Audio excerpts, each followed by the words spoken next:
Ladies and gentlemen, welcome to the Sir Run Run Shaw Distinguished Visiting Scholar Lecture 2014 to 2015, delivered by Professor Andrew Ng, Chief Scientist of Baidu, Chairman and Co-founder of Coursera, and Associate Professor of Stanford University. May I first invite Professor Andrew Chen Chi-Fai, Head of Shaw College, to deliver his welcoming address and introduce our guest of honor today. Professor Chen, please.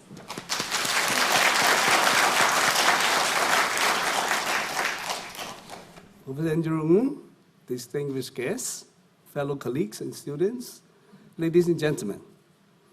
May I first welcome you all to the Sir Run Run Shaw Distinguished Visiting Scholar Lecture of Shaw College today. In 1986, Sir Run Run Shaw donated $110 million to CHK for the funding and founding of Shaw College. Since 1989, Shaw College has been inviting internationally distinguished scholars to visit the college, giving lectures and to meet with teachers and students of the college, as well as the university. This scheme was named as the Sir Run Run Shaw Distinguished Visiting Scholar to pay tribute to Sir Run Run's generosity for youth education.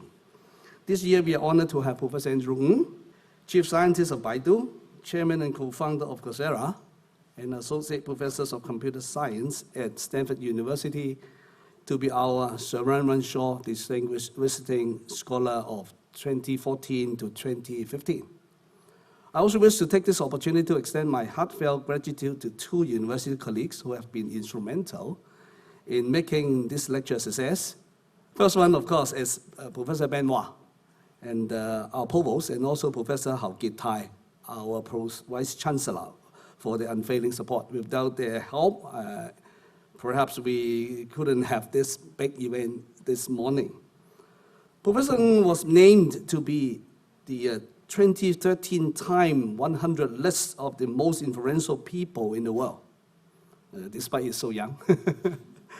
And is known for his work in artificial intelligence, AI, machine learning. How can machine learn? It's a kind of equivalent to a marketing professor like myself. And online education, can machine learn? Online education, of course, I know. Professor Ng's work in AI focuses on deep learning. Deep learning, yeah. Which develops learning algorithm by building large-scale simulations of the brain. Wow, biology and electrons and everything mixing together. And of course, design.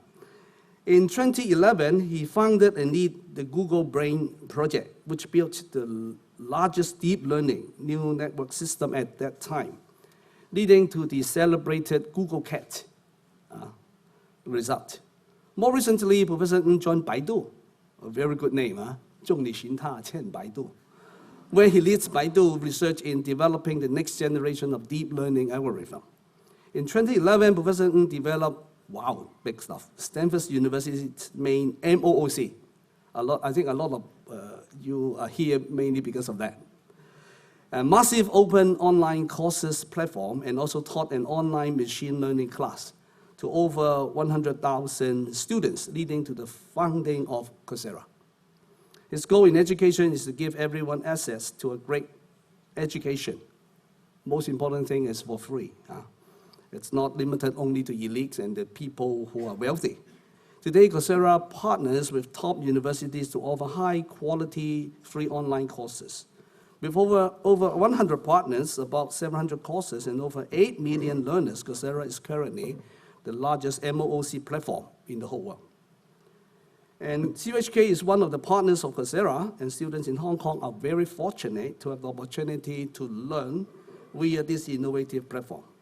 Professor Ng once said in an interview that helping the needy in civil society motivates him the most at Coursera.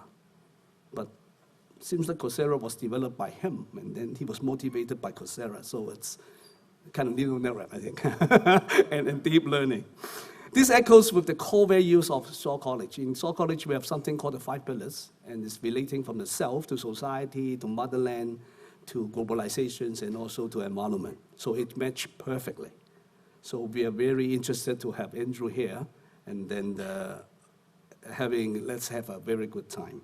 In addition to Time 100, Professor Ng has also been named to this CNN 10 Thinkers list and to Fortune 40 under 40.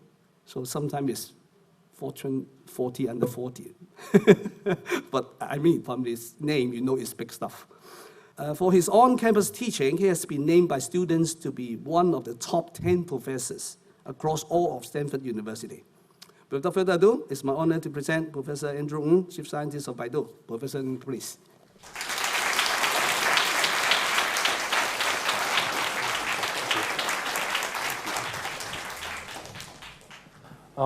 So thank you, Professor Han, and thank you, everyone, for having me here. Earlier this year, I was speaking with Sharmeen Shahabuddin, who lives in the rather poor city of Bangladesh. She was talking to one of her friends who was engaged to a man whose family was demanding an unreasonably large amount of money for dowry, which would have put her family into debt. What Sharmeen did was she convinced her friend to run away from this slightly abusive fiancé and slightly abusive fiancé's family. And for Sharmeen and this girl, both of them relatively poor, to go and try to build an independent life for themselves. So when you're two poor women in Bangladesh, how can you make a living? How do you make enough money to live? Sharmeen and her friend decided to start a bakery. So this turned out to be difficult. First, Sharmeen had never baked before in her entire life. But beyond that, Sharmeen had some education, but she also had very little business knowledge. And so in the early days, she really struggled with her bakery. For example, in the early days, she found that her baked goods had a poor product market fit. She was baking English muffins, of salty, savory English muffins, but her customers in Bangladesh, when they heard the word muffin, they were expecting sweet cupcake muffins. And so some of her customers were mad at her and would yell at her. Maybe we need a marketing professor like Professor Chan to help her out.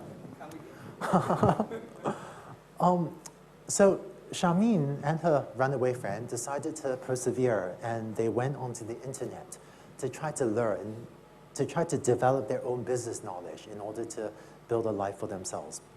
She read a lot of things on the internet, spent a lot of time studying, and eventually she came across a class offered by the University of Pennsylvania on economics.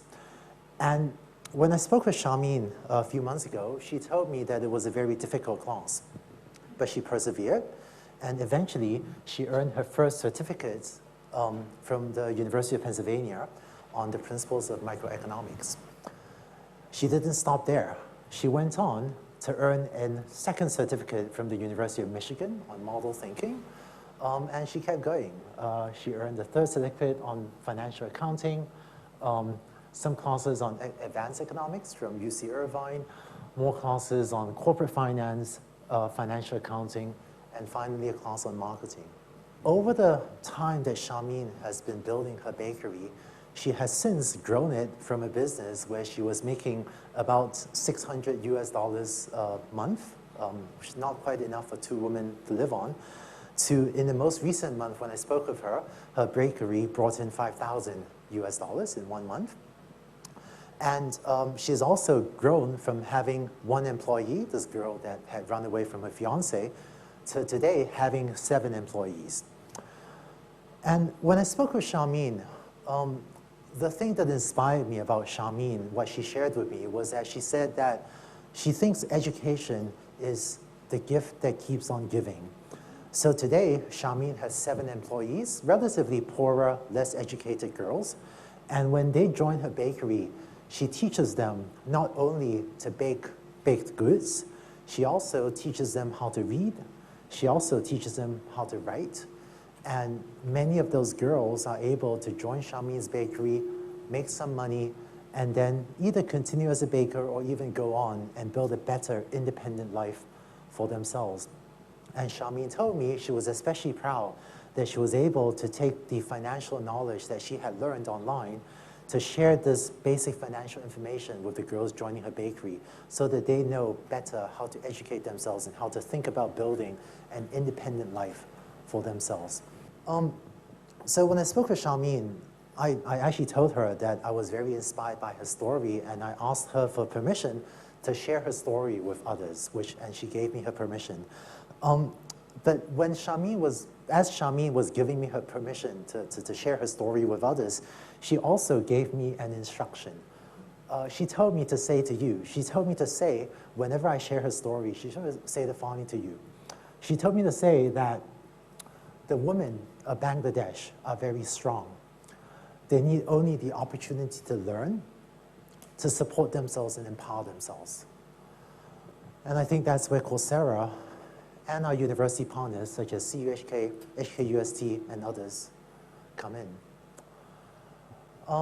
I guess I was excited to be invited to speak here at Shaw College. I heard about the 5 pillars of character, service, community service, social service, China, which I'll talk about, globalization, and the environment. And I think a lot of those values resonated well with what we try to do at Coursera. And so hopefully I'll touch on, not all, but many of them today. So some of you will know the story of how Coursera had gotten started. As a professor at Stanford University, for many years I was teaching a 400-student machine learning class. And it was about 3 years ago, just over 3 years ago, that a few students helped me put my class online, and it reached 100,000 students. So I did the math, right? And I realized that for me to reach a comparable number of students, 100,000 students, I would otherwise have had to teach at Stanford University for, 250 years. And so building on the success of this early class, I invited a friend to join me on the project, and we wound up starting Coursera, which today partners with great universities to offer, to make a high-quality education accessible globally. And we've grown from, at that time, 2 classes taught by 2 Stanford professors to today having 117 partners in the US as well as all around the world, including these 2 universities from Hong Kong. 其實你知道喺香港長大㗎，所以好高興，真係2個香港大學都跟我合作。不過喺美國住咗20多年，所以廣東話差不多忘記晒，所以我今日都係講英文啦。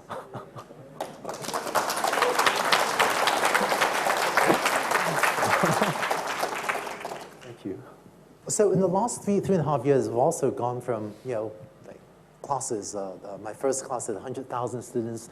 To today having over 10 million learners, about 10.5 million learners from all around the world. And the majority of the learners are outside the United States. I'll say a little bit more about the growth of MOOCs in China later as well. I'm actually curious, how many of you have signed up for a MOOC, for an MOOC, Massive Open Online Course before? How many of you seen the inside of one? Okay, great, thank you. So about a third of you, maybe about half of you, thank you. So let me very quickly describe what the experience is of taking a MOOC. And then what I hope to do today is share some thoughts on the future of MOOCs going forward, and where we go from here. But so for those of you that haven't taken a MOOC before, if you sign up for one, in these classes every week, you'll be asked to watch maybe a couple hours of lecture videos. And the lecture videos are broken down into maybe 5-minute bite-sized pieces.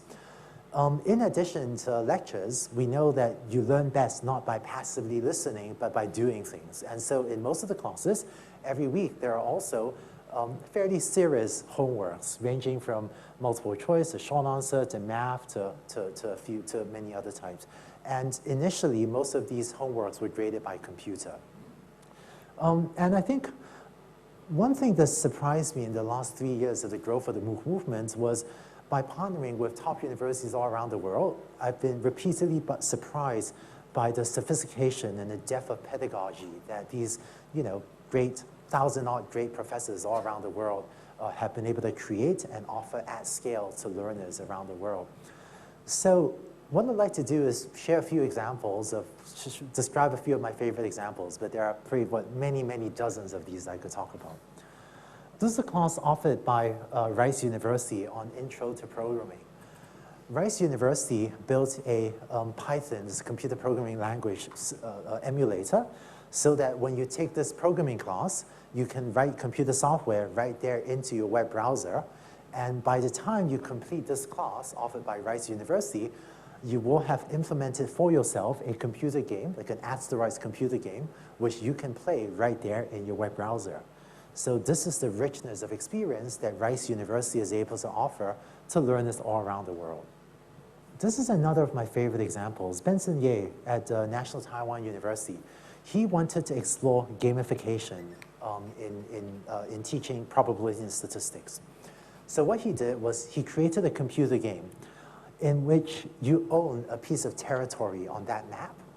And if you want to win territory, if you want to conquer other territory, you have to solve problems in probability and statistics. And if you want to defend your own territory, you have to write problems in probability and statistics. So he designed this very clever system where lots of students are writing quizzes, and this generates quizzes for other students to solve. And everyone is writing quizzes and solving quizzes. And as students are trying to conquer territory on this map, you have to write quizzes and solve quizzes. So I was chatting with Benson a few months ago, and he said that the effect of this was that there were some students in his class that became totally obsessed with solving problems in probability and statistics, just working on problems day and night in order to do this, in order to do better on this game. Earlier this year, QS, this is the organization that publishes the QS University Rankings, one of the most respected university rankings. HKUST and CUSJ have been both do very well in those rankings. And they organize a competition to celebrate what are the most innovative teaching methods, most innovative pedagogy. And one thing that I was thrilled by was that they awarded the e-learning award to Benson and National Taiwan University for this work that they had done on gamification of MOOCs. One of the things that inspires me is 3 years ago, this project was, it's 4 students and me, right? There were like 5 of us. And we had one vision of what online education could be. And in the last several years, the amazing thing is when we put a stake in the ground that we want to develop technology that scales. We want to develop technology that lets us educate the world and then provide a platform to university partners. I've been repeatedly blown away by the richness of the pedagogy that great university professors are able to create on a platform such as Coursera. The first classes use multiple choice computer grading of some programming problems. But if you want to offer more open-ended homeworks, then a computer can't grade that. So if you want to have students write an essay, a computer today, can't really grade an essay accurately. Or in this example, there was a class offered by Wharton where the professor wanted to have students build physical objects, like design something and create something. So how do you get that graded? One of the things we did early on was design a system for peer grading in which we ask students to grade each other's work. So the student experience is, if you're taking this class, you'll be asked to build something and then use your cell phone camera to take a picture of what you had built and then upload the picture to the Coursera website. And then every student is required to grade, say, 5 other students' pieces of work. And in exchange, you get feedback from 5 other students about the quality of your own work. And so using peer grading, our university partners have been able to offer much more creative, open-ended homeworks like these. And these are 3 actual submissions from 3 actual students taking this design class. And finally, beyond the education at scale, this is causing many of our university partners to rethink the on-campus education experience as well. So, as a professor, when I was at Stanford, for over a decade, I was teaching the same class. And those of you that are professors might resonate with this. What that meant was that for over 10 years, every year I was walking into the same room, saying the same words to the same room, even like telling the same jokes. And after a while, you start to wonder if this is the best use of professors' time, if this is the best way to serve students. So with the rise of the online material created on Coursera, what many of our university partners are experimenting with is the flipped classroom in which students can watch the lectures at home and do the quizzes at home, and get computer graded, peer graded, whatever. And what this does is it preserves the classroom time for much richer interaction, so that professors now can actually talk to students rather than lecture at them, because that time, previously, you only had an hour to cover all the material, so you had to use it for lecture. But by putting the lecture online, this is, I think, helping improve the quality of on-campus education at many of our university partners. And one interesting benefit of teaching MOOCs is that the lessons and the data that you get from teaching tens of thousands of students can also be brought back to help your on-campus students. I'm going to share just one last example of innovative pedagogy that I was excited about. Georgia Tech teaches a physics class.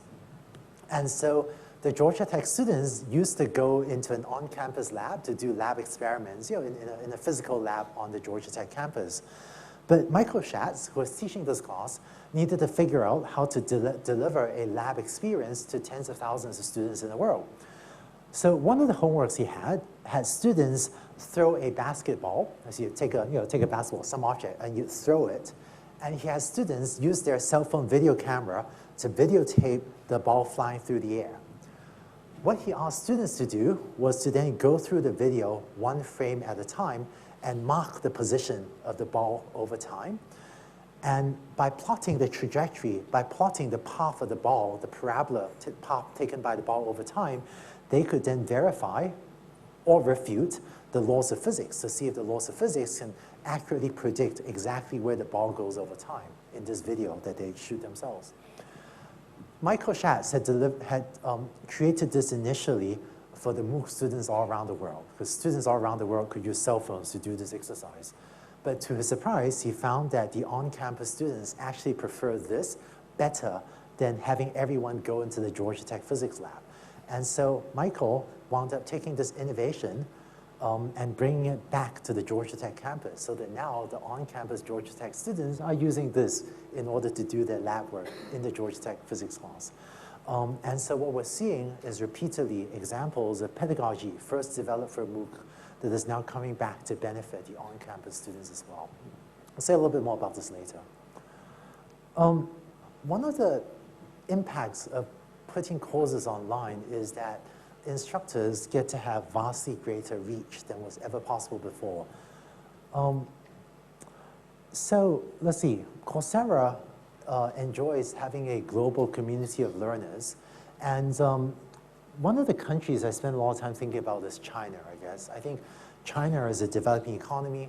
In many parts of China, a good education, frankly, is not to be had at any price. And I think digital technologies are probably our best shot for delivering a great education to a lot of areas in China and to other developing economies like India and many others. And so today, China is after the United States, China is actually the largest segment of users in Coursera, and 1 in 8 new learners every week are from China. And I think we have 100 classes taught in Chinese. 50 of them were taught natively in Chinese, and the other half were translated from English into Chinese.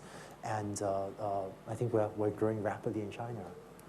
And also, I think unlike the United States, I guess, China, to lesser extent Hong Kong, is very much a mobile-first society, right? So most of us in Hong Kong have probably cut our teeth. Our first computational device was probably a laptop or a desktop computer. But in many developing economies, in China, India, the first computational device that most people use is a smartphone, right? And so to a lot of users, their only way to access information is a smartphone, not a laptop or a desktop. And that's why we invest a lot in making sure that the content is accessible on mobile devices as well. And so because of these investments, I think Coursera today reaches people all around the world. Take a look at the list of this word. Take a look at this list of words, and let me ask you, what do these words have in common? Right? Like, why did I put up these words? Algorithms, AP stats, applying to US universities, Android programming. What do these words have in common? Right? Knowledge, yeah.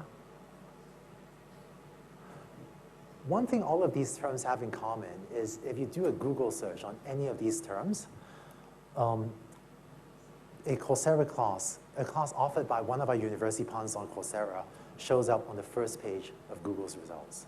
So if you search for financial accounting, you see, well, there's an ad that someone paid for, then the Wikipedia article, the Investopedia article, and then the Wharton class offered on Coursera. And so right there on the first page of Google's results is Wharton.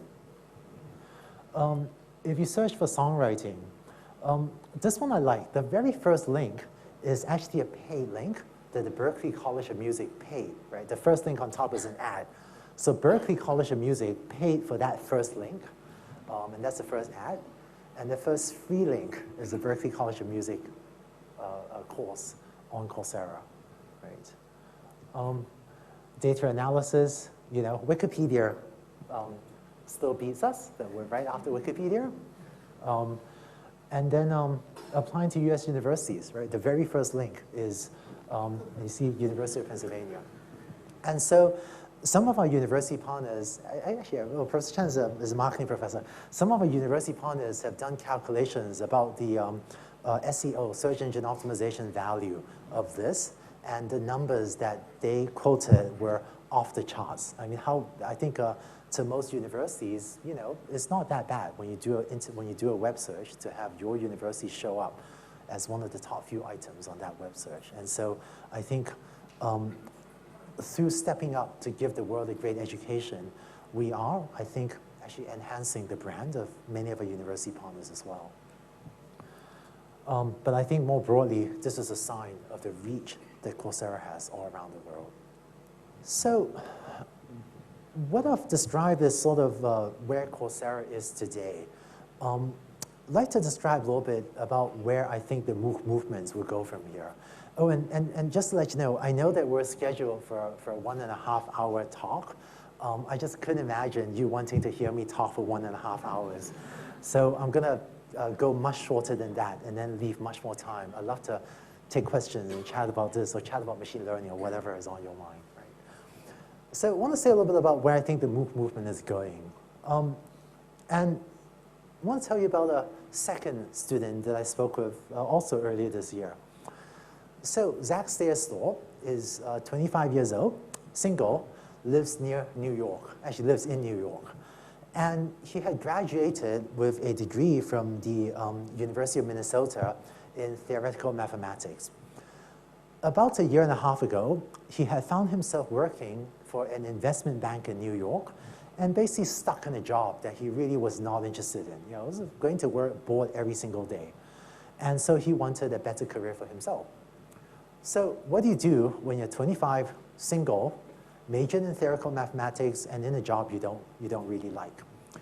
Zach decided to quit his job and spend time studying full-time in order to give himself a supplement to his university education to try to build a better life for himself.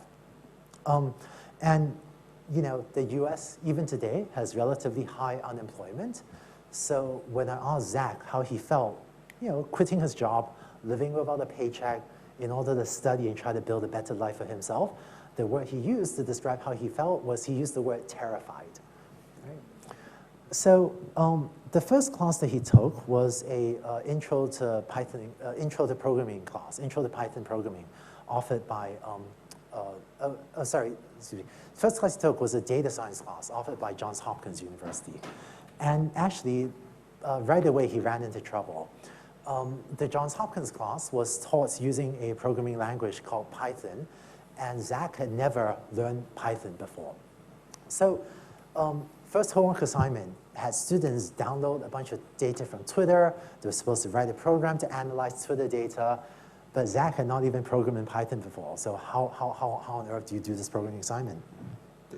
Zach told me that he spent 40 hours on homework 1 for this class, and most of that time was by searching online, finding free Python programming language tutorials, and teaching himself how to program in this programming language so that he could even just do problem set 1. But he did that and got full marks on homework 1. He did the second homework, did the third homework, And eventually he earned his first certificate on data science from Johns Hopkins. And then he took a second class on startup engineering, and he took his third class was on machine learning, which is my class, which is how we met and how I wound up chatting with him. And eventually, after taking about 5 classes, working very hard for about a year, Zach decided to search for a better job. So what he did was he listed these 5 certificates on his resume, and he tried to find a job in data science, in data, which is what he really wanted to work on. In the early days, again, it wasn't easy, actually, because his major from the University of Minnesota was in theoretical mathematics. And so initially, he would get calls from recruiters, but he would speak with recruiters, but the recruiters would say, you know, hey, Zach, it looks like you majored in theoretical mathematics. You took these 5 courses online, but it looks like data science, it sounds like you have a fascinating hobby to work with data, but that's not your degree. So, you know, we can't offer you a job for your hobby. So he had a few calls like that with recruiters, and the going was initially tough. But after a few weeks, he then got a call from Columbia's Teachers College in New York, and right away, it was like a match made in heaven. They invited him in for an interview. He invited him back for a second interview the next day, and that same day, they sent him a job offer, and a week later, he had joined Columbia's Teachers College, where perhaps ironically today, he actually uses data science, he uses his knowledge of data to help Columbia's Teachers College use data to improve student retention. So when I spoke with Zach, I actually asked him how things are going, and he said, he was very happy. He said, you know, life is great, taking his courses totally changed his career around. But he also said, you know, and then I asked him what he was up to. He said that he is taking a class on songwriting. A class on playing the guitar offered by the Berklee College of Music. And when I asked him how that was going, he said, you know, Zach said to me, he said, you know, when I didn't have a job and I could study full-time, that was great. But now that I have a full-time job and I'm trying to take this class in the evenings, Zach said, you know, that's not going so well. Even though MOOCs had started with university classes, the biggest impact of MOOCs, Massive Open Online Courses today, is actually on adult continuing education, learners like Zach that want to improve, enhance, or change their careers. And I think the reason is that the old model of education, where you go to college for 3 years, you go to college for 4 years, and then you coast for the next 40 years on your college education, that makes no sense in today's rapidly changing world. And all of us, even all of us in this room, need regular infusions of knowledge in order to stay current. But most of us adults don't have convenient access to a great education. I mean, to those of you that have children, you know, it's very difficult to find someone to watch your children twice a week, to go and attend night classes at a local community college. And so the biggest impact that MOOCs are having on our society is that it is bringing many working adults back into the educational system. So today, the median age of a learner on Coursera is 35, and the majority of learners have a bachelor's degree. Obviously, we are very interested in having this education reach out to the poorest of the poor, and that's why we do things like we make a lot of investments in mobile and other things to make sure we're accessible to the poor. But this is the center of gravity of the learners today. And in order to serve these learners well, one thing we tried to do is ensure that when you complete a class, you can earn a meaningful credential. And maybe, actually, let's tell another story since it's Hong Kong. You know, as reflected by Zach's comments, I think these are challenging classes. Actually, tell you another story. You know, last Christmas, I was also in Hong Kong. I think it was the day after Christmas, December 26th. So I was chatting with my father. My family has my father and I, we have like a little family tradition where every Christmas, it was Christmas Eve, yes, Christmas Eve last year. Every Christmas, my father and I, we go to the Wan Zai Di Liu Zong Sam, you know, but last year, it was different, which is that my father and I were shopping at the Wan Chai Computer Center, And at 1 o'clock, my father looked at his watch and he said, "Oh my God, it's 1 o'clock. I have to go." And he left me there in the Wanzhai Dino Zhongsam in order to go back to his hotel room to do Coursera homework.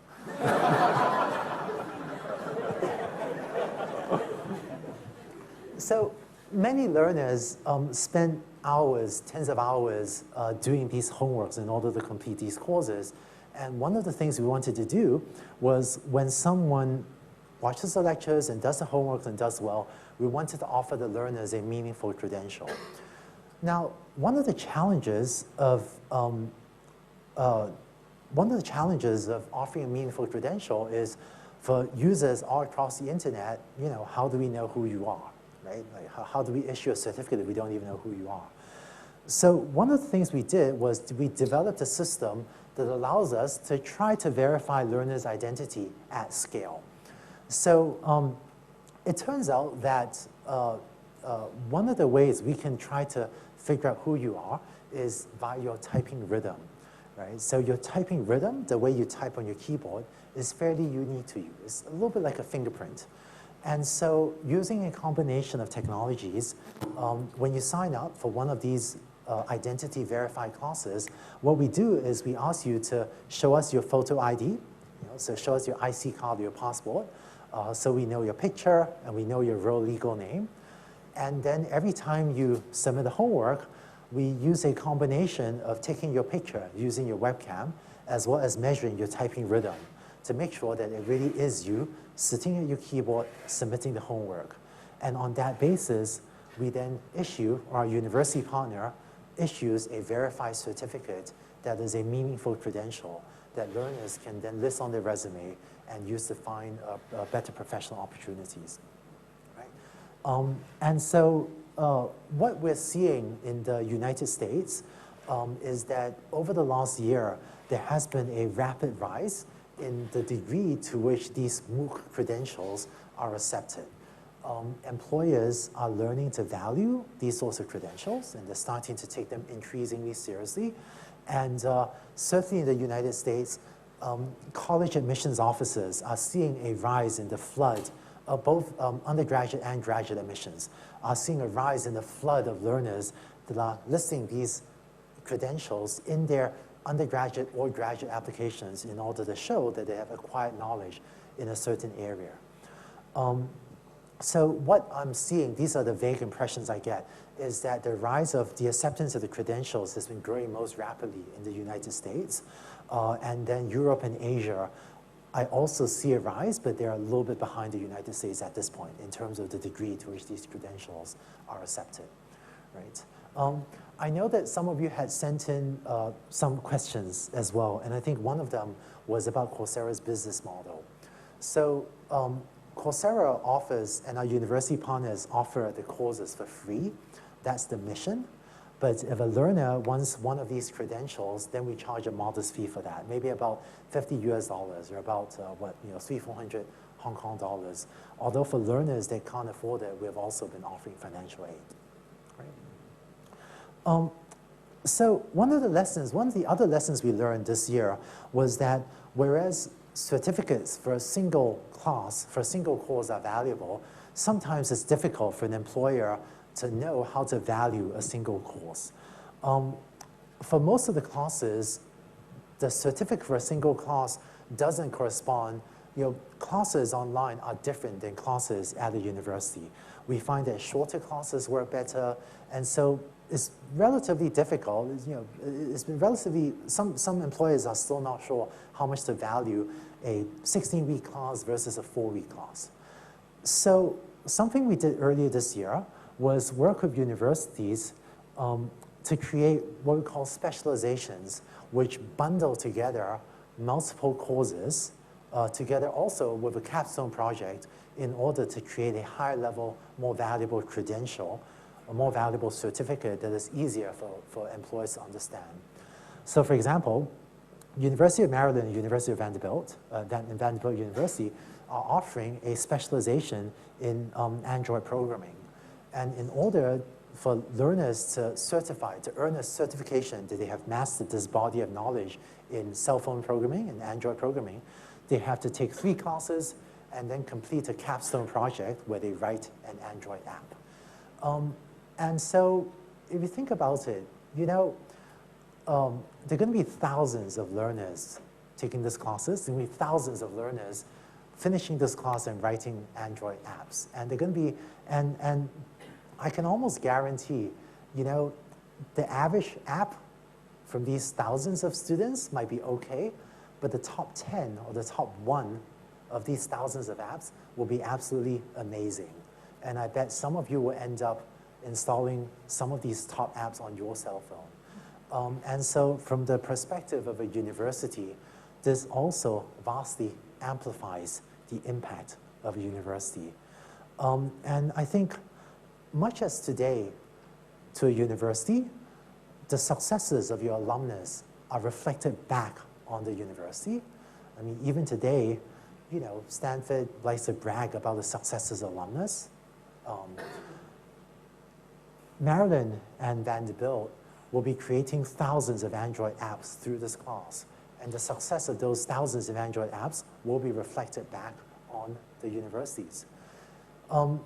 Maryland and Vanderbilt have respectable computer science departments, but not one of the top 4 or top several departments in the world.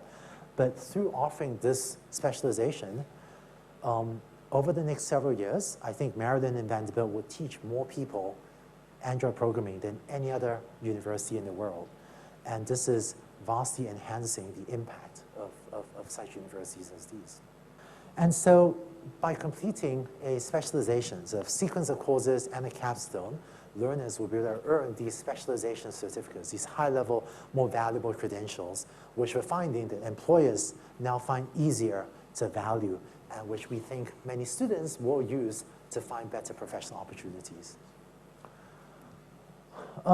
So today, there are 27 specializations offered on Coursera on all sorts of topics. Many of these specializations are are targeted toward places where there's a skill gap. So there are many areas in our society where there's a large demand for labor with certain skills, but it's difficult for people to get training.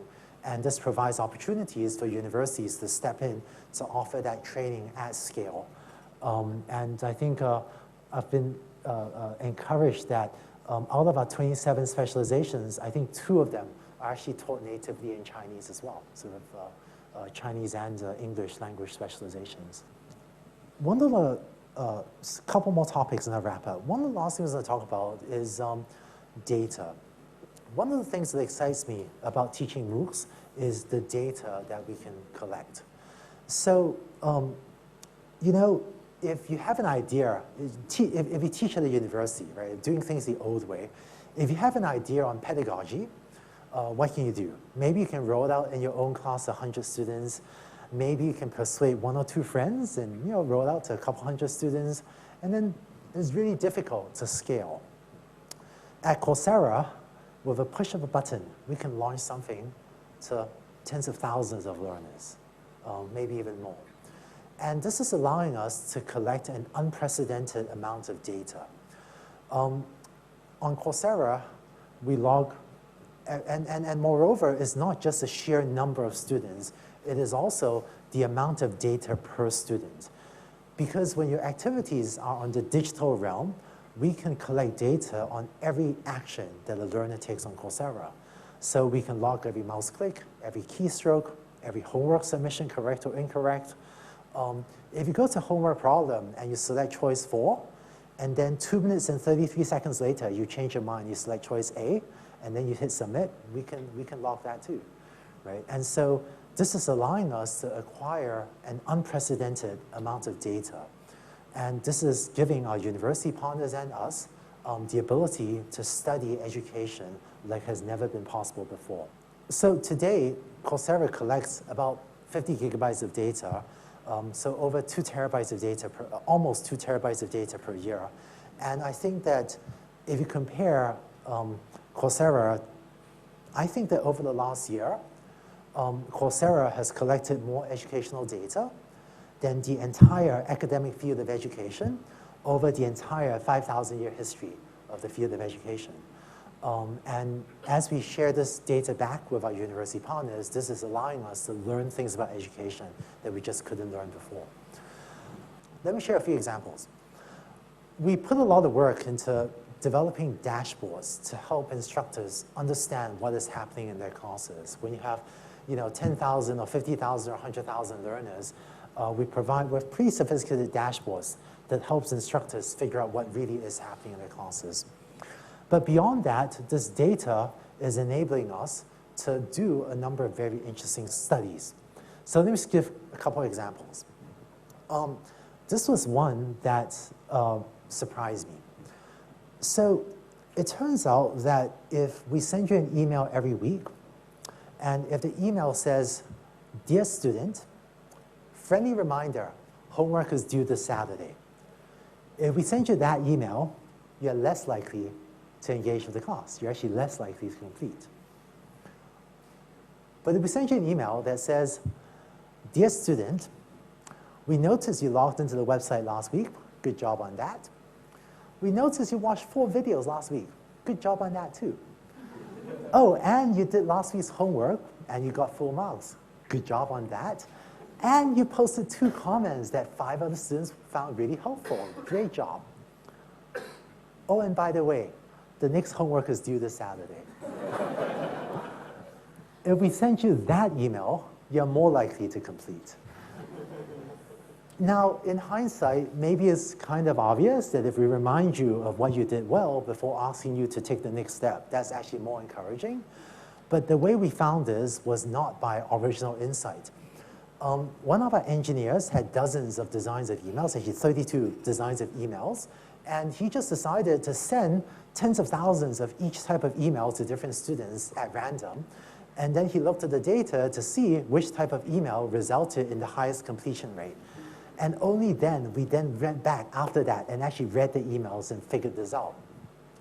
So if you think about it, if we were teaching a traditional on-campus class with 100 students or a couple hundred students, there's no way you could have collected enough data to measure this sort of result. The only reason we could discover this was because we had classes with tens of thousands of students, so we could randomly send these different emails to tens of thousands of different students, and this gave us the data to learn lessons like this. So just one last example, just one more example of big data. Princeton University offered one of the first classes on peer grading, and so they did a study on, to measure how accurate peer grading is. So what they did was they took a small sample of the homeworks, and they had TAs at Princeton manually grade a small sample of the homeworks. So that's the teacher score plotted on the horizontal axis. And then they plotted this against a score assigned by peer grading, which is a score on the vertical axis. And what they found was, for this Princeton class, taught by a professor, Mich Denier at Princeton, that there's certainly a very high correlation between what an expert TA assigns and what the peer grading system assigns. This result does vary by class. We find that for some classes, having say 5 graders grade and then average them, for some classes that's actually more accurate, more consistent than even one expert TA. And for other classes, it's less consistent. It depends a lot on the grading rubric. But studies seem to show that peer grading works well for the most part, especially when you write a good grading rubric. Because of the number of students we are able to reach in each class, we can do other interesting things with the data as well. So this is another plot of peer grading where this is a histogram of how reliable is peer grading. So 0 means it's very reliable, and the histogram shows the error in the score of peer grading, right? So how reliable is peer grading? So the closer the distribution is to 0 error, the better. So what we realized was that maybe some students are really tough graders and some students really easy graders, and we would like to correct for that, right? So if you do a homework and you're unlucky, and just by chance you get 5 really tough graders, then it'd be only fair for us to make like a mathematical adjustment to your grade so that you don't get an unfairly low grade. Now, we're able to do this because we know how your graders graded other homeworks. So we see that the people that graded your homework consistently gave others overly low grades as well, then we know that you got tough graders, or if we saw that your graders consistently gave everyone else higher grades than everyone else, then we know you got easy graders. And what we're able to do, because we have access to this large number of students grading a large number of students, is we can estimate a number that says how much of how hard-nosed is each grader. We can actually do more than that. We can also estimate how reliable a grader is. So if there's a grader that just gives marks that are all over the map, right? If there's a grader that just gives grades that are uncorrelated with what any other grader gives, then we know that this grader is just unreliable, and maybe we should give their grades a lower weight and just trust the other graders rather than this unreliable one. So by doing that, and by making this mathematical correction to grades, we find that we're able to substantially reduce the error of peer grading and make peer grading even more reliable. For now, this is a system in research. This has not been rolled out to production yet, but this is another example of the sorts of things that you can do when you have data of tens of thousands of students grading tens of thousands of students. So data is one of the engines that's letting us improve Coursera. The last thing I want to talk about is a direction in which we're trying to take MOOCs toward on-demand courses. And I think this is a significant shift for Coursera and our university partners as we try to figure out how to improve the learner experience. So one of the things I do when I travel is I often go to student meetups in different cities and just talk to 10 or 20 students. Actually, I went to student meetup in like Beijing, went to student meetup in Singapore. I think I might have gone to one in Hong Kong as well, I don't remember. But often I go around the world and just talk to students using Coursera around the world and ask what their experience is of Coursera. And the number one request, or the number one complaint / request is deadlines, right? And so it turns out that when you look at the reasons why learners don't complete courses, most of our learners are adult learners, and these are busy people. And so first, the old model of Coursera used session-based classes where the whole class starts on a certain date, then there's a deadline, there's a deadline, there's a deadline, and then everyone does peer grading, there's another deadline, and so on. And so the number one reason for students to drop a class was if something got in the way, like life happens, something happened at work, something happened in your family, and you miss a deadline, and then it's difficult to complete. So that was the number one reason for students dropping a class. Also, we found that a lot of learners would go to the website, find a class they're interested in, but find that the class doesn't start for another 6 months, right? And so it turns out that if you sign up for a class and the class starts 6 months later, in that intervening 6 months, there's a good chance that something will happen in your life, so it's not clear that you're still interested in that class 6 months from now. So with internet-based delivery of classes, it is less clear why we need this cohort, why we need everyone to start on the same day and everyone to have the same deadlines. And so what we are doing is work with many of our university partners to try to make courses more on demand so that you can get the content, so that you can get what you want when you want it. So this is a prototype of one of the on-demand classes on writing, where the content is broken down into different modules. And whenever you have, say, 6 minutes, you can study the intro. We have 19 minutes, you can study the first section, where you watch a video, do a quiz, and you can do these things anytime and kind of keep going until you complete the class. So right now, we're still in the process of moving courses toward an on-demand model.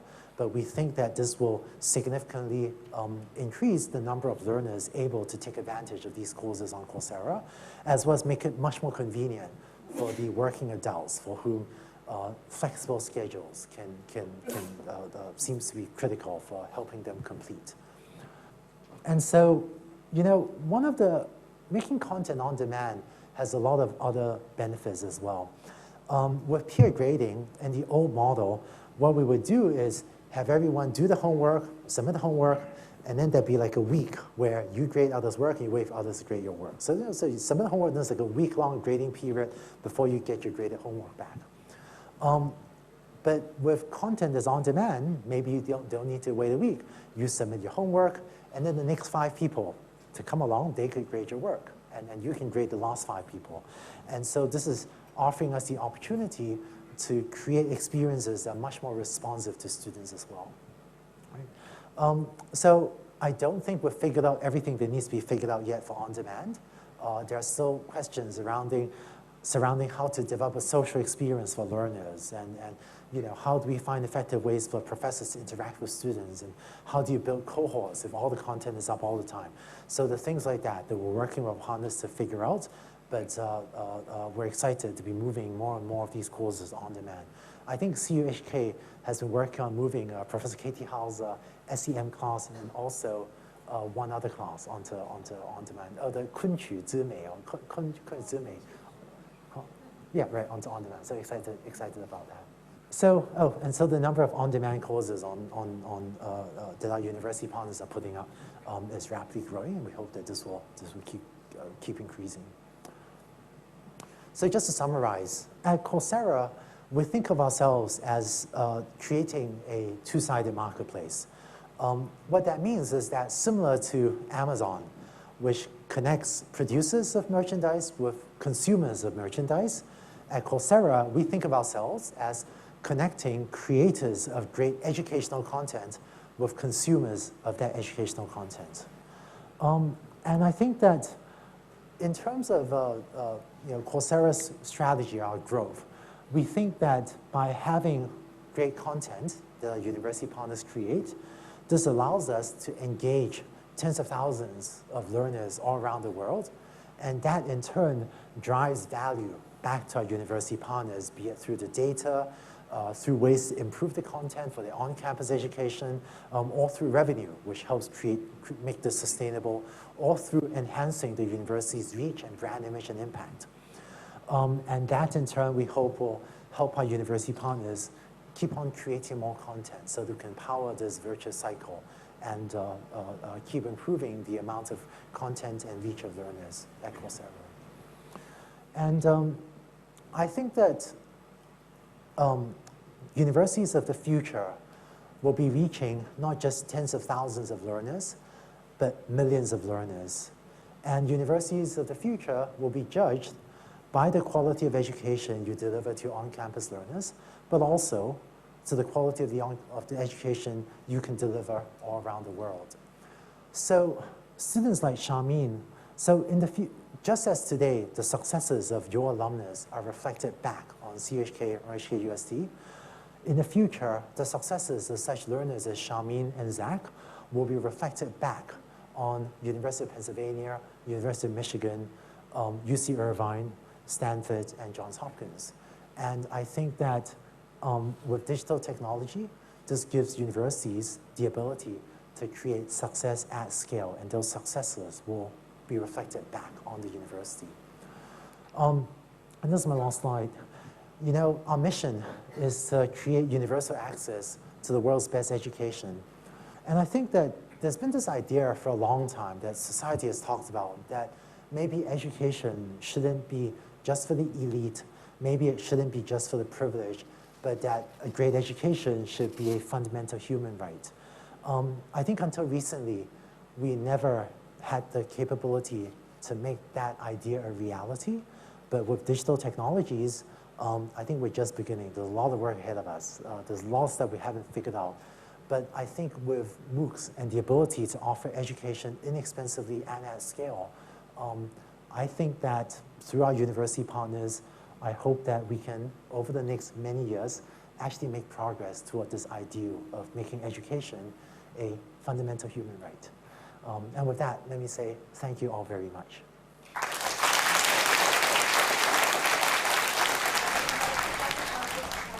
Vice Chancellor of the Chinese University of Hong Kong to moderate the session.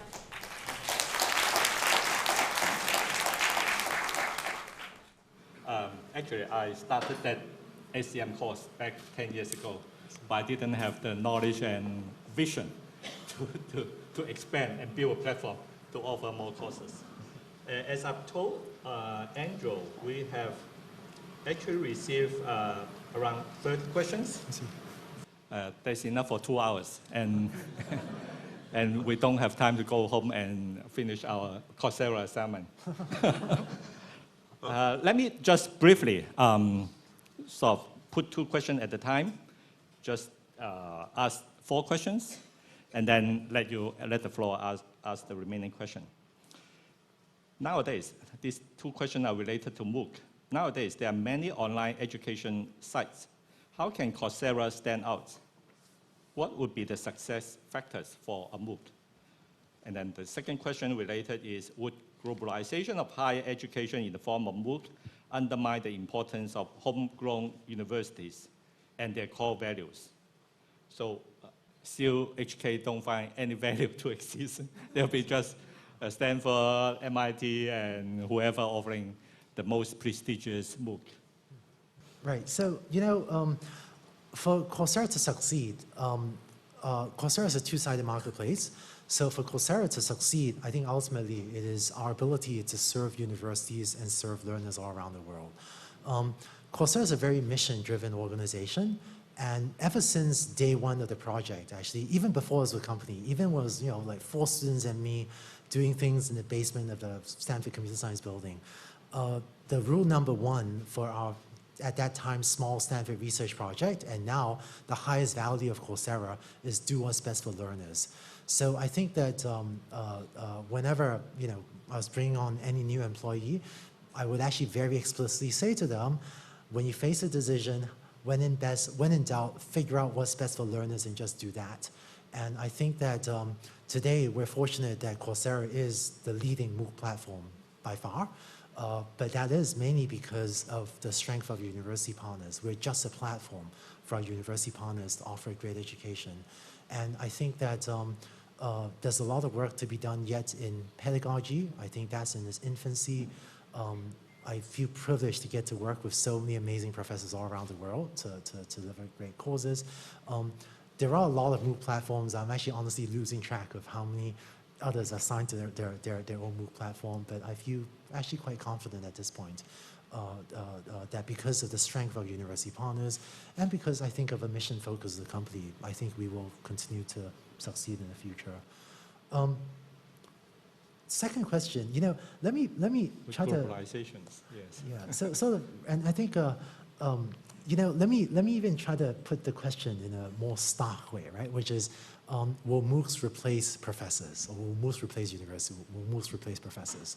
So to answer that, let me ask all of you in this room to think about your favorite teacher, your favorite professor, your favorite teacher, and think about the amazing conversations that you had with your favorite teacher.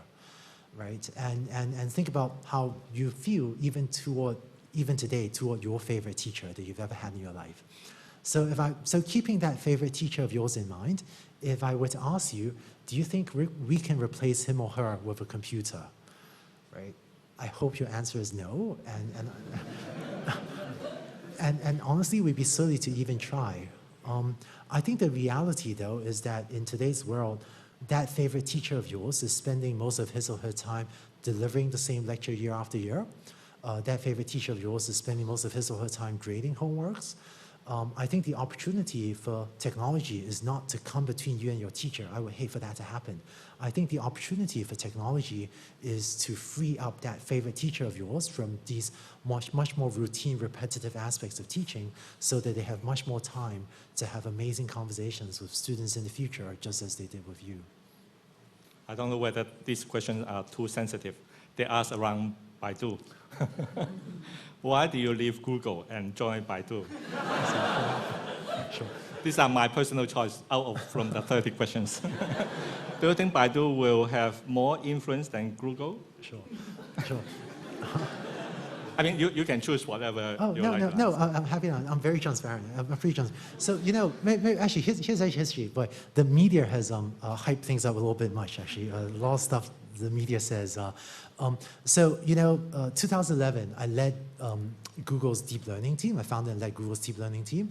And I actually stepped away from that in order to run Coursera for a period of time.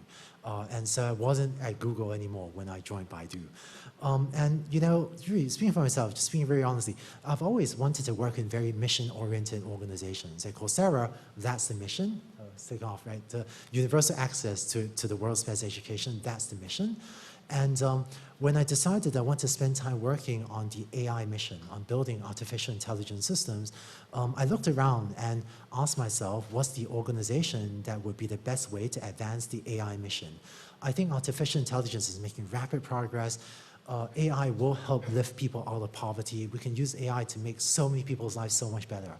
So after looking around and doing a fair amount of due diligence, I felt that Baidu has the best shot at making rapid progress in AI, and that's why I told Baidu I'd be interested in joining them. And I was happy when they extended an offer to me. I guess there are a few reasons for that. I'll just go over quickly. One is I think Baidu has amazing talents. CEO Robin speaks with knowledge and precision about deep learning, about machine learning, about AI. So the talent up and down the Baidu organization has been amazing. Baidu is also an incredibly nimble organization. Stuff just moves. And to give one example, a little bit techie, in AI, we realized some time back that we needed to build a new type of computer cluster called a GPU cluster for deep learning.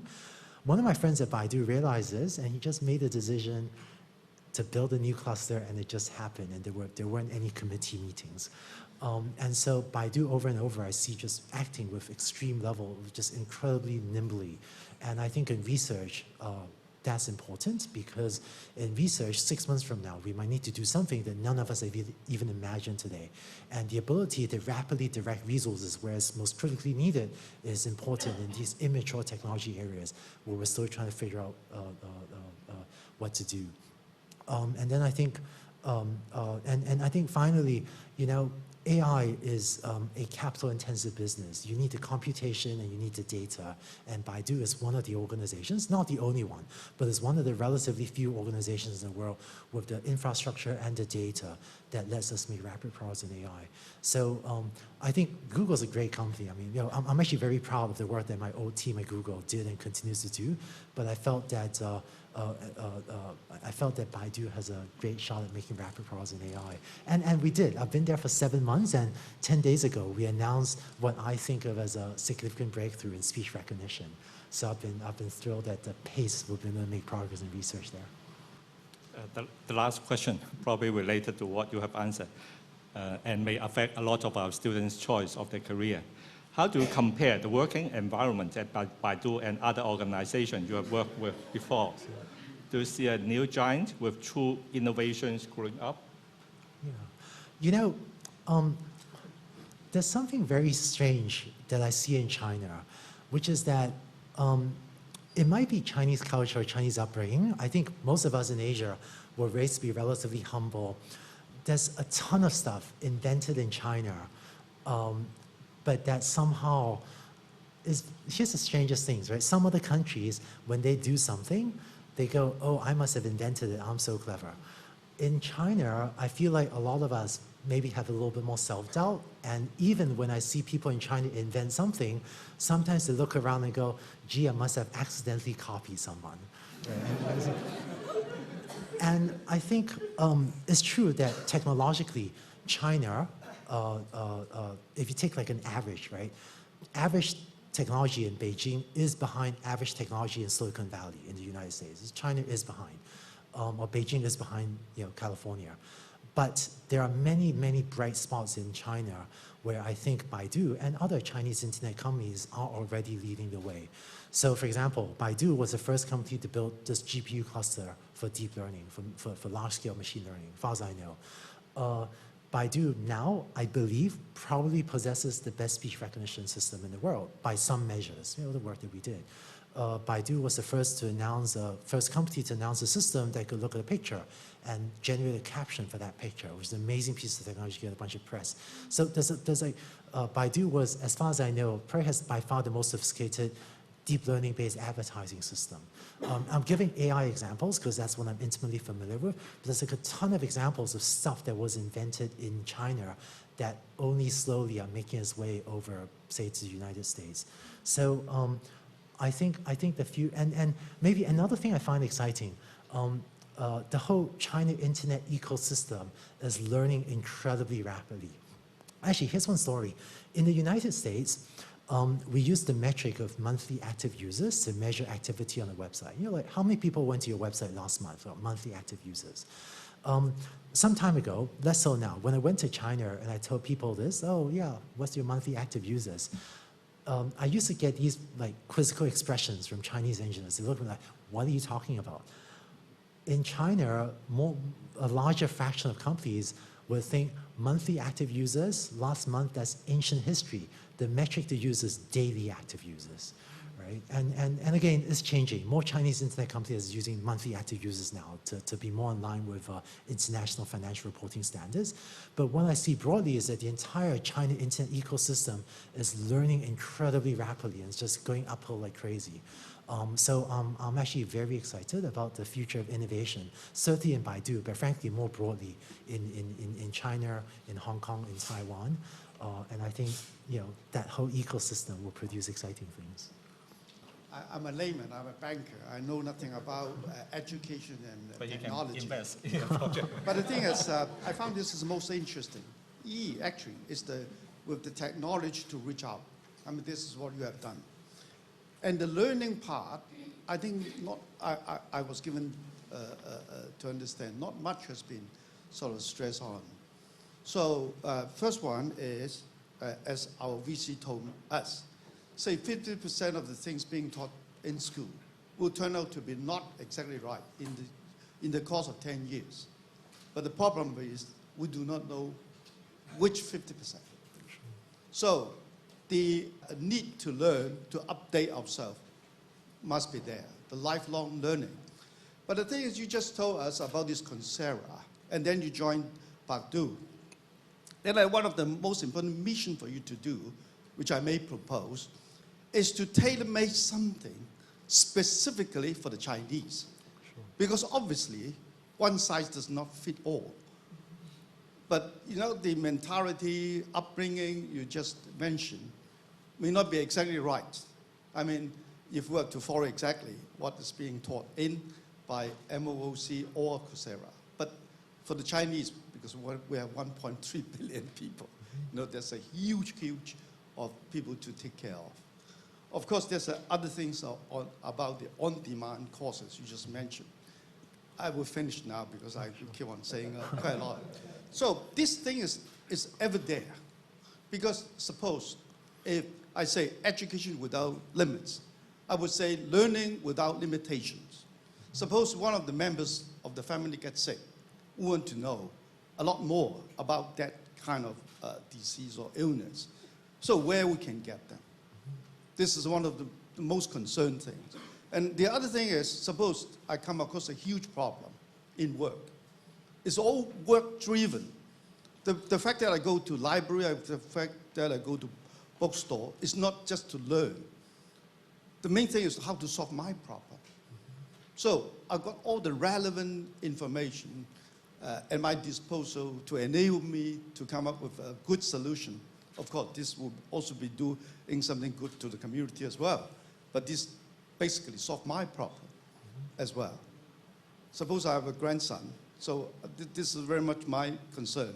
How will I be able to be a good grandfather, to give them a good education without, putting them too much stress? I may just mention, just a few. That, sure. Thanks very much. Yeah, thank you. Yeah, whether you can make a tailor-made sort of a device or courses to fit one's need, actually. Yeah, right. So I think that's a great direction for online education. So let's see. So it turns out that there are little levels of customization that already create a lot of value. And I'm going to describe some totally simple, trivial levels of customization.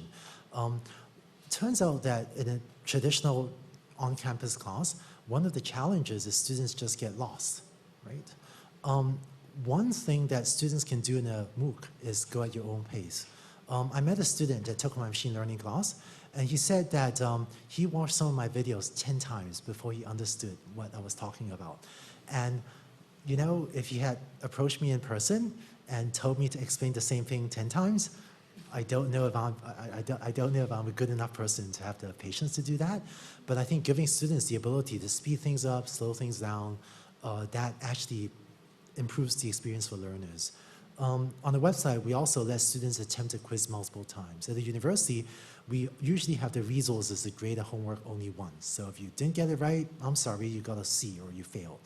In a website, we have randomized quizzes. So if you didn't get it the first time, study, try again. Study, try again. It gives you multiple chances to succeed. These are very simple customizations. Just go at your own pace. But this actually makes a huge difference to many learners. Now, there's another level of customization, which is, can you have learners select a custom path, right? So I learned this way, you learn that way. We did some experiments with that, and at least in the way we were doing it, it increased the content production cost significantly in a way that didn't create enough benefit for learners. So I think the challenge of that is our technology isn't good enough yet. It turns out to be a lot of work to have professors think through the multiple paths that students might navigate through the material. So I think of that as maybe a technology limitation. I don't know if we'll be able to overcome that. I would love to do that if we can develop better technology, but I don't know if we can. And then I think to your grandson, you know, here's one thing that inspires me. Actually, my cousin had a baby recently, and then I also, I got this my new iPhone 6 Plus, right? I'm quite proud of it. It's a nice phone, you know, like the fancy touch IDs, you don't need any password. So this is a really cool piece of technology, right? To those of you that just had children, this is the worst piece of technology your children will see in their entire life. It only gets better from here. So that's one of the things that inspires me, that for the grandchildren you're bringing into this world, it only gets better from here. And I think that the ability to learn throughout your whole life, that has to be a societal change. Maybe to share with you, you know, I do two things, right? I care a lot about the AI mission. I also care a lot about the education mission. One of the challenges that society faces is that I think technology will make life so much better for so many people, like cell phones, AI, intelligence, and talks of cell phones. But technology also creates challenges for labor, right? So if anyone ever builds a self-driving car, it will put 3.5 million truck drivers out of a job in the United States. So what are those? And so I think that in our society, technology, AI, but technology broadly, will create challenges for employment. And I think the best thing we can do to help our society meet those challenges is to make sure we have a great educational system so that people can keep on learning and keep on reskilling themselves, even as, you know, frankly, technology, which is changing so rapidly, creates those challenges for labor. As an expert in AI, do you think the technological singularity would happen and give us a strong AI? And if that happens, how is that going to change education for the masses?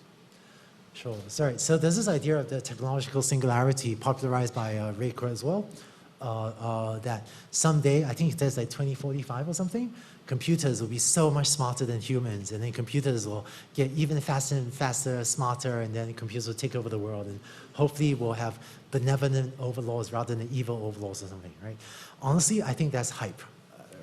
And maybe Ray Kurzweil has access to some secret technology that I don't have access to, but those of us that are in the field working on AI, you know, computers have always been better at some things, and humans have always been better at some things. So computers have always been better at adding huge numbers, and humans have always been better at certain things, you know, certain like deep, sophisticated judgment, understanding emotions, interacting with people.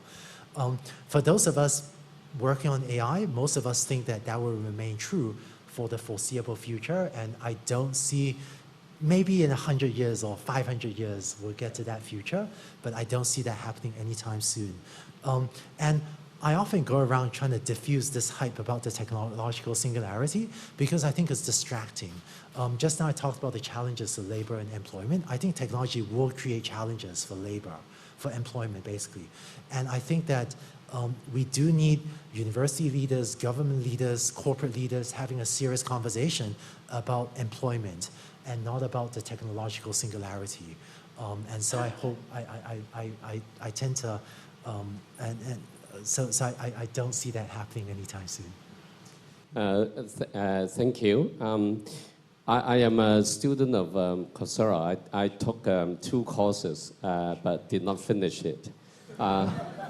So this is one criticism of online courses, because many subscribe and don't finish. But I don't think it's a big problem, because at university we don't go to all lectures, actually. So my question, and I think Coursera gives a lot of opportunity to disabled students all around, and so they don't have to deal with a lot of problems in access to education and so on. So my question is, another comment is that I enjoy, because I took part in the course by Larry Diamond on democratic development, and there were online instant current debate on democratic development involving people from all over the world. So so you do attract sophisticated students as well. So that's a great thing about online courses. So I think it should impact on on-campus educational methods. Some of the things can be combined. So there is no reason why a lecture delivered in the morning, it's 8 o'clock, most students are still sleeping. And so why can't it be online and therefore interface with some of the Coursera technology, some of the MOOC technology, and then they can be combined together. So do you think Coursera and MOOC have that kind of positive impact, or are you being feared as taking away campus students?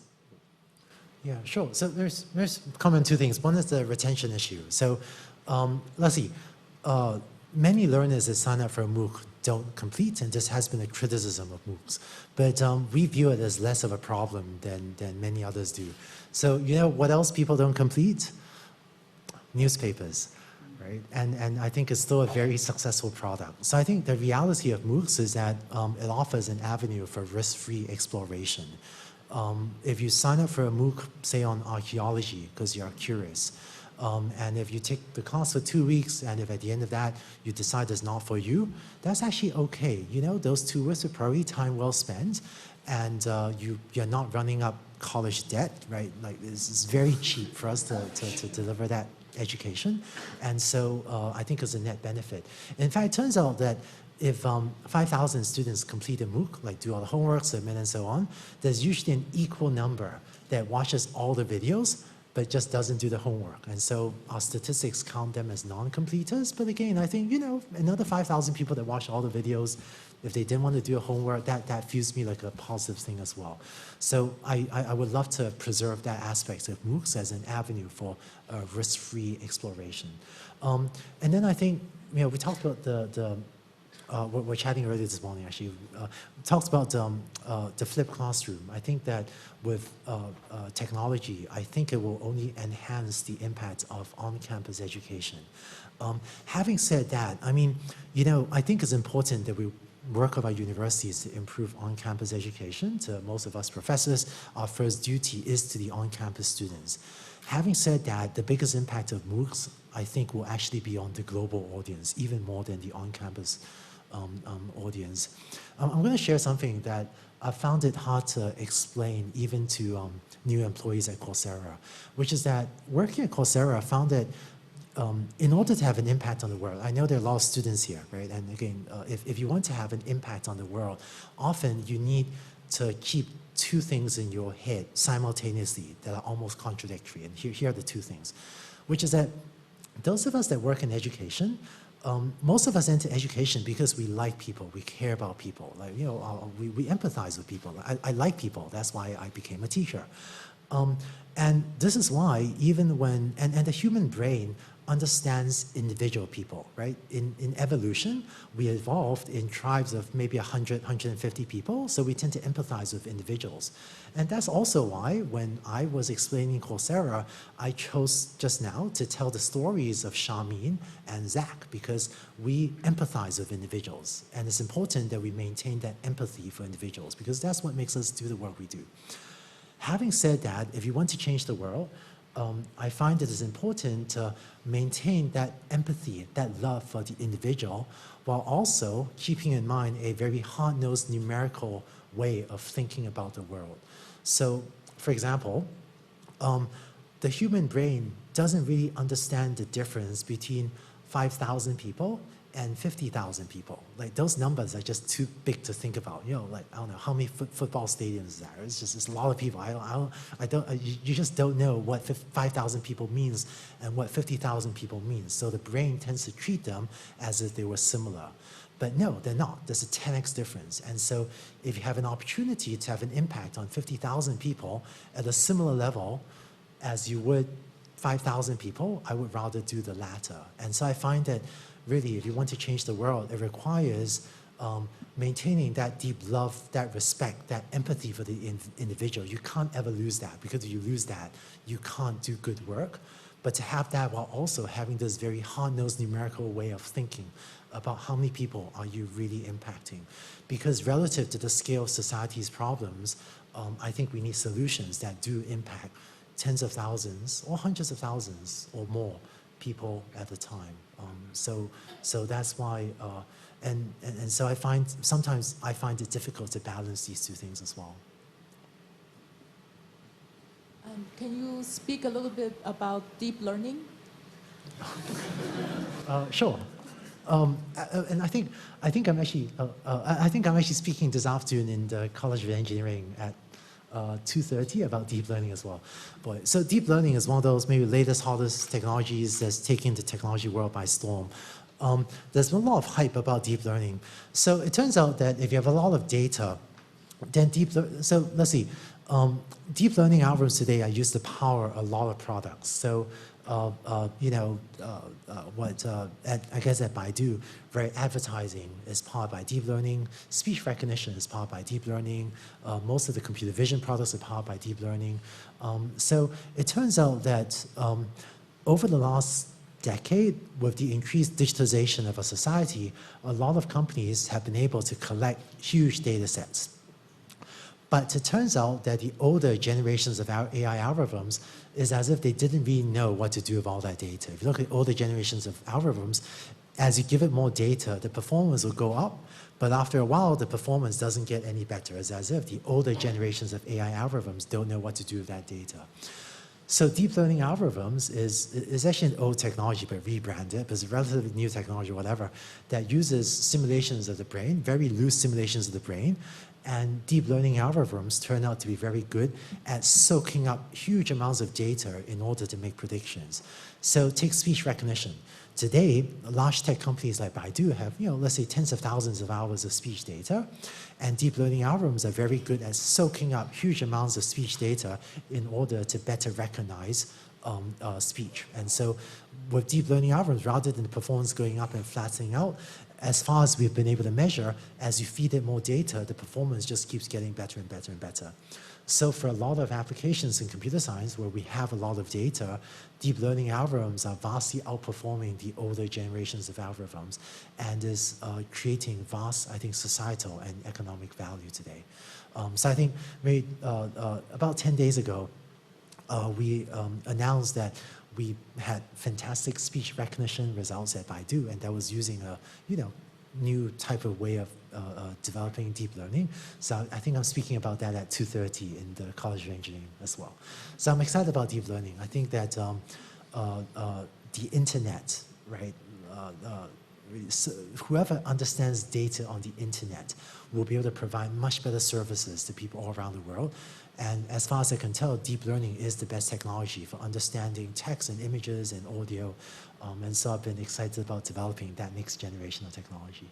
I took more than 10 courses on Coursera, Oh. and it seems that I like to earn some certification on Coursera, but how to make the certification more recognizable on the job market? For example, some students would like to find a job after they graduate or after they learn these courses.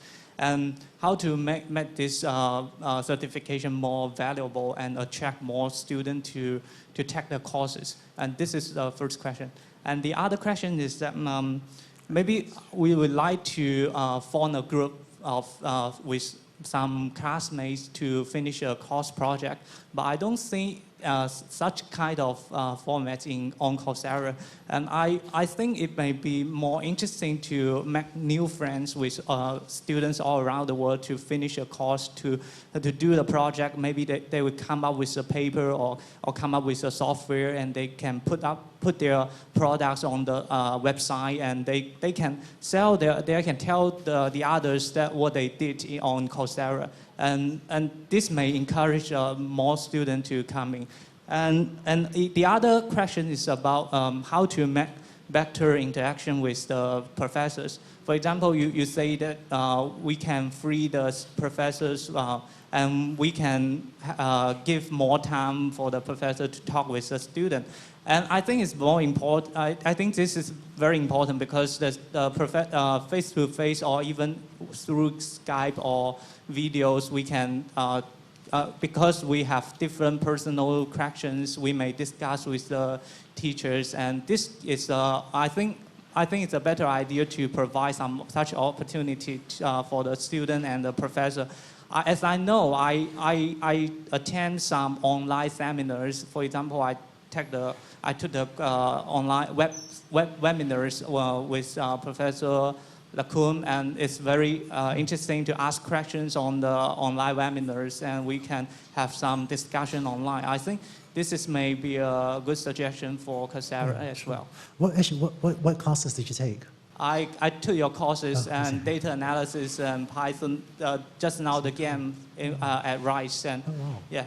Oh, cool, great, thank you. Yeah. So let's see, right, you asked a few things. First was credential value. How I think it'll take time. I think Duke University did a study in the United States of how employers think about MOOC credentials, these certificates. And what they found was that most employers didn't really know how to value them so far. But once the employers figured out what the credentials mean, then they were very happy to value them for employment purposes. So I think it will take time for employers to learn about these credentials. And I think the US is probably a little bit ahead of Asia and Europe right now, but I'm optimistic it'll keep growing. One of the tactics to improve credential value is actually portfolios. You talked about projects, and in fact, some of the classes, the specializations have capstone projects. And one of the things that employers already sort of know how to value is if they can look at, say, an Android app that you wrote or a paper that you wrote for a class. And so one of the benefits of having capstone projects and specializations is so that students would create an artifact that they can put on the portfolio, which will help them find better employment opportunities. But again, I think these things will I think directionally I feel good about where the society seems to be headed, but I think it'll take a small number of years. The last thing you mentioned was interactions with the professor. So it turns out that this is one of those things that unfortunately does not scale, right? For a professor to reach 100,000 learners, having one-on-one interactions is just challenging. Yes. Let me speak a little bit about the professor perspective. Actually, just now I talked about the importance of empathy with the individual together with the hard-nosed numerical thinking about impact and scale. So it turns out that when teaching a MOOC, there was an interesting effect. In the early days, some professors would go into the discussion forum and would try to answer every single question that students posted.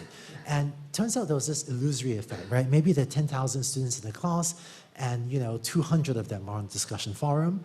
When a professor goes into the discussion forum and answers questions, they see, wow, there are 200 students in the discussion forum. I'm going to answer all these questions. Because 200 people sounds like a lot of people, and the professor spent a lot of time doing that.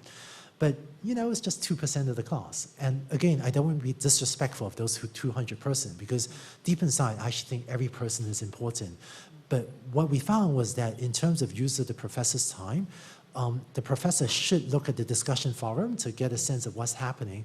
But here's one hard data point.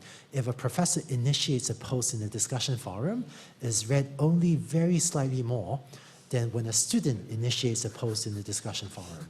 So posting on the discussion forum, for the most part, is not an efficient tactic for the professor to communicate with students. Instead, what we now believe is that a professor should monitor the discussion forum to get a sense of what's happening, but the professor should then use broadcast tactics, basically email the whole class or post an announcement in order to communicate with the whole class rather than respond to students one at a time. So there are these very non-intuitive ways of thinking because the human brain understands one student at a time, but we aspire to help professors have impact at scale. And unfortunately, a one-on-one experience is, or maybe fortunately or unfortunately, a one-on-one experience is the sort of thing that a university is great at delivering to its on-campus students and should keep on delivering, but unfortunately is not something that we know how to deliver economically to tens of thousands of students all around the world. Professor, I'm interested in exploring a model which could make university education much cheaper, for example, in India or China, but not through directly you're offering courses through this UPenn or whatever to the single student, but through a low-cost setup which could somehow repackage your courses, basically. And if you open your data, I think we can also leverage the data and we design, but we are building on top of your courses so that we can offer low-cost university education, maybe 10% of the cost, but 80% of the performance. So would such a value proposition be interested to Coursera? Open to discussing it. I think that there is an opportunity to rethink. I think that elite universities, CHK, HKUSD, the Caltechs, the UPenns, and so on, those will do well. But at the lower tiers in India, the rural areas of China, I think there's an opportunity to rethink how to deliver an education. One of the challenges with an established system, this is definitely true in the United States, is over the last several decades, interlocking webs of regulation have sprung up which protects incumbents. And so I think that in developed economies where there is already an established higher ed system, it will be challenging to make very rapid changes. So the most interesting work I see in rethinking the very inexpensive entry, education work is, frankly, I see that being done in India more so than in the United States. Because I think there's a huge capacity problem in India, which is causing people to rethink how to start a very low-cost university. You might be able to do it in China as well, I don't know. It might be, but I think open to exploring things that might make sense. A lot of things we do is by consent with our university partners as well. Thank you all for the last question. The first one is, finally, thank you, Professor Andrew. I'm a graduate student from Hong Kong Poly University and currently working at Huawei Technology. Firstly, I want to thank you for the Coursera website. It is free for the education. So here comes the question. Have you ever think to invent some like you said, the traditional or pro master, maybe they are not in the university, like in China, some places to get their videos or some recordings to share on the Coursera website. Is it possible? Sorry, say that again? Should get recordings from China to share on Coursera? Yeah, to share some information from the traditional master. Maybe they are not in the university. I see. Is it possible? Or some, as far as I know, that someone is doing the traditional culture protection project, but they only have the data set and do not have the website to publish the recording result. So I just wonder, is it possible to have this chance to share their experience and the recording? I see. And Sure, the second question is, just you mentioned voice recognition technology in Baidu, it is too hidden, so 70% accuracy to Google and Apple. So is it able to apply this technology to the Baidu Eye or the DuBack or some the software you are interested, or maybe it is mentioned as the connect to the everything too. I just want to know the next step about the Baidu's product or research direction. Thank you. Sure. Okay. Thank you. Commercial secret? No. I'll share something. So, let's see. So, first question about culture. You're sharing China cultural informational culture. Yeah, one of the reasons I was very excited to work with CUHK was CUHK's class. But actually, Chinese universities, HKUSC, CUHK, as well as universities in like Beida, Shanghai Jiao Tong, Fudan Daxue, and others, is the ability of these universities to take classes that reflect Chinese culture and put them on Coursera. So CUHK has a class on how do you say it in Cantonese? 昆曲之美. 昆曲之美. 昆曲之美. And then I think Shanghai Jiao Tong, if I remember correctly, has a class on Chinese traditional medicine. And so, I'm actually excited that universities in China and Hong Kong and Taiwan are able to take elements of our culture and share them around the world. As well as take high-tech classes, like, Professor KT teaches a class on structural equational modeling. Do you want to say anything about that, actually? No. Yeah? Okay. But I think there's not sufficient publicity in mainland China because we have more students attending the face-to-face, which is not necessary anymore. But people still come to the face-to-face workshop rather than attending the Coursera, free Coursera course. The Kunku Jimei has 61% learners from China, right? Yes, I think. Yes. Yeah. So I hope that we'll keep on enhancing that element of what our university partners and us do. And another one, actually, HKUSC had a class on scientific astronomy, right? Again, some Chinese cooking. This is a fascinating class, really good class. The reason we focus on university partners is I think great teaching is to be found everywhere. Not just in top universities, but top universities has the greatest concentration of teaching talent. And because Coursera is a small organization, we're focused on partnering with great universities because there's a fair amount of work for us and for the universities to produce the content. And so for now, we are focused on offering courses from top universities. And then your second question about Baidu, so we have several projects underway in research. Speech was one that we've announced, and we have a few others that we haven't announced yet. But for speech specifically, we now have maybe a couple things. The speech results we announced about 10 days ago is just the first step. With a new approach, we think that speech recognition will keep on getting better and better. So a few reasons I'm excited about that. I think the whole world is moving to mobile devices, but no one has figured out a good user interface yet for mobile devices, which is why we spend so much time typing on our tiny little keyboards. And speech recognition works well in quiet environments, if you're in a quiet room by yourself, but if you're on the, on the subway, or on a bus, or driving in a noisy car, or in a crowd in a restaurant, speech recognition really doesn't work. So with what we're doing, we hope that speech recognition will increasingly work. And so I would love for you to be able to send a text message to your friend or your spouse, even if your cell phone is on the passenger seat and then you're in a noisy car. I think that if we can do that, this will cause a discrete switch in the way that all of you interact with your cell phones.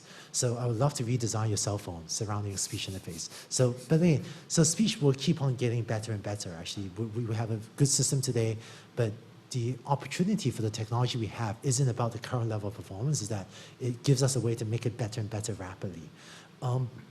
I think that we'll have a lot more speech-enabled devices in the future as well. What I think that in the future, you should talk to your TV rather than use a remote control. I think 5 years we'll look back and say, wow, remote control is a really silly idea. Some of you know that I've been married for 7 months, so no children nor grandchildren yet. But I hope that someday my grandchildren, if I have some, I hope that they'll come to me. I hope that your grandchildren will someday go to you and say, wow, grandma or wow, grandpa, is it really true that when you were young, if you went home and you said and you spoke to your microwave oven, is it really true your microwave would just sit there and ignore you? Like that just seems rude. So I think that in the future, through Baidu Eye you mentioned, and these Internet of Things, speech will transform the way we interact with mobile devices, with objects in the houses. So what we have today is technology for speech recognition that we just announced it 10 days ago. So it will take us some time to transition it to products and keep on making it better. But those are some of the, that is one of the things we're working on. Thank you for the questions, and thank you very much, professors.